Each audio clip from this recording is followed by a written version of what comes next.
Nako naman talaga sa sobrang katamadan kong mag-upload, ayan, napaglipasan na tong graduation talaga ni Jay. Last year pa to, 2023 siya gumaduate, and ngayon, grade 2 na siya. Hello, my name is Michelle and I'm your baking amma. Sobrang antok ni Jayden dyan. After niyang maligo, nakatulog ulit siya. Kaya naman nung binublower niya yung buhok niya, ayan, nakaidlip ulit. And nasa 8 lang silang gagraduate. 있죠. 기에 대한 명세 했죠. 자, 일어서 자리에 일어서봐.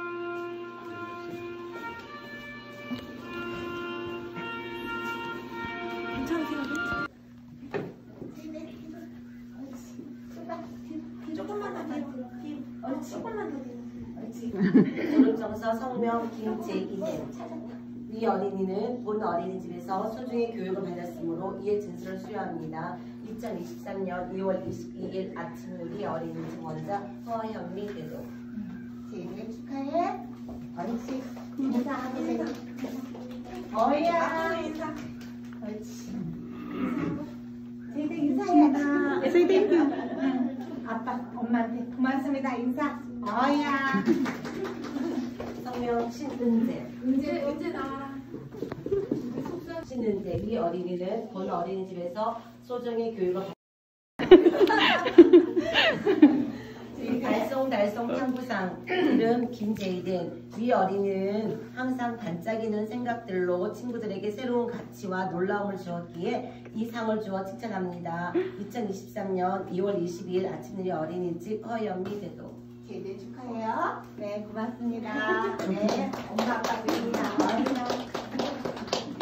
다음 수상하겠습니다. 알쏭달쏭 탐구상 김 Pero isa talaga yung natuwa ako nung graduation nila Jayden, and first time ko lang din nalaman na dito sa Korea wala dito mga top 1 or top 2 and best sa kung ano-anong subject, kasi lahat sila nung graduate, same certificate yung natanggap nila, lahat sila meron ding gift from school, and lahat sila may special award. Kaya nakakatuwa kasi isa-isa talaga silang pumupunta sa harap para tanggapin yung mga regalo at certificate nila.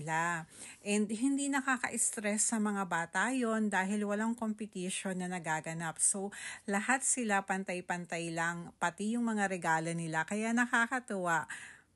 And after graduation, dahil wala naman ang ate ni Jayden dito, kami lang yung kumain sa labas. Nag-steak lang kami, kumain kami sa beefs. And ayan, pakita ko na rin yung ginawa ko. Gumawa lang ako ng bulaklak and cupcakes. And nilagyan ko lang din ng Ferrero yung cupcake. Para yan sa mga kaklase ni Jayden dahil nga 8 lang sila. Kaya yan lang din naman yung ginawa ko. And yung teacher naman, binigyan ko lang sila ng bulaklak bilang pasasalamat din. And nagustuhan naman nila, pati yung mga bata. Kaya tuwang-tuwa din si Jayden kasi binigyan ko yung mga kaklase niya dyan. And thank you guys for watching. See you on my next